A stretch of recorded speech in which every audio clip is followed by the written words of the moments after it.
ایک روز احمد گھر آئے تو بتایا کہ آج رات کا کھانا پڑوسی ہمارے گھر کھائیں گے۔ کون سے پڑوسی؟ میں نے حیران ہو کر پوچھا۔ آپ مجھ کو بتائے بغیر دعوت بھی دے آئے؟ دعوت دینی تھی تو 2 دن پہلے بتاتے، کچھ بندوبست بھی تو کرنا ہوتا ہے۔ میں نے ایک سانس میں اتنا کچھ کہہ ڈالا۔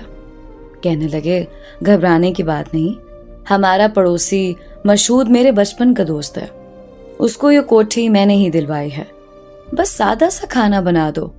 تم بچوں میں مصروف تھی تو میں نے بتایا نہیں، خود ہی دعوت دے آیا ہوں۔ 1-2 دن تو کھانا یوں بھی پڑوسیوں کو دینا چاہیے، ابھی ان کا کچن سیٹ نہیں ہوا، کل ہی تو شفٹ ہوئے ہیں۔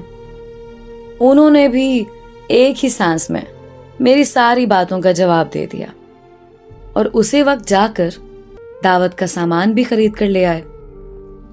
مشہود صاحب کی عمر 40 کے لگ بھگ تھی، جبکہ بیوی ان سے آدھی عمر کی یعنی 20 سال کی تھی۔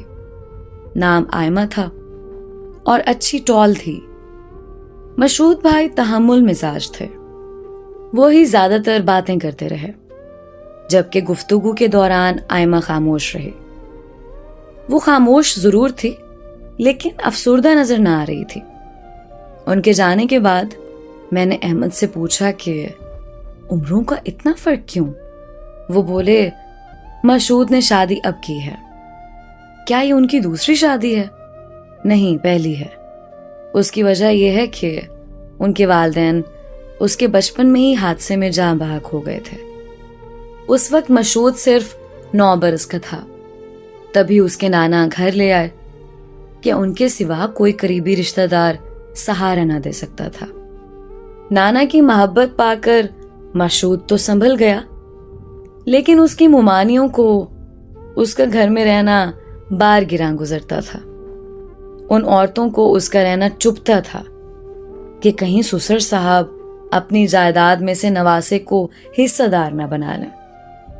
نانا اس کو پڑھائی کے ساتھ ہنر بھی دینا چاہتے تھے کہ وہ ان کے بعد کسی کا محتاج نہ رہے، لہٰذا شام کو اپنے ایک دوست کی ورک شاپ پر بٹھا دیا تاکہ مشہود اچھا میکینک بھی بن جائے۔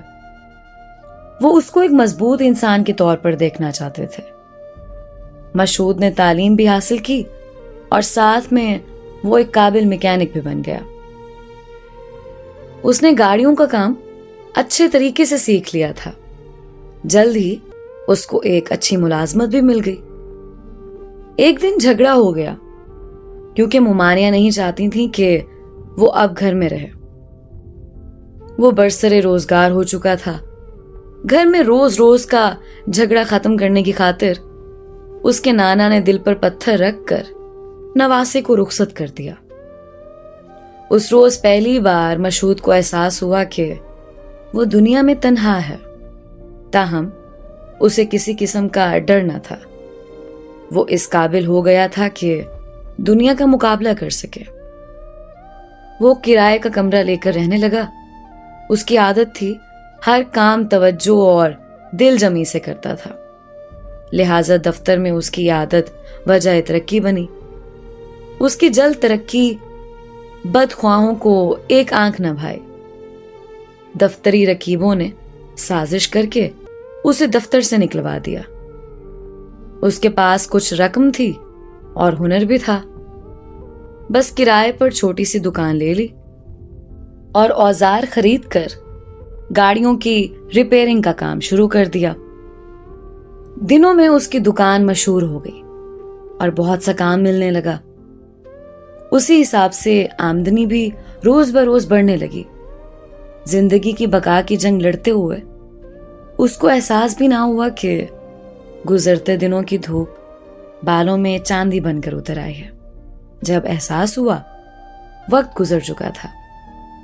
اس نے ایک بڑا گیراج لے لیا، اپنا کاروبار بھی سیٹ کر لیا۔ اب اس کے بہت سے شاگرد تھے اور یہ اپنے دفتر میں بیٹھ کر حکم دیتا اور اس کے ملازم کام کرتے تھے۔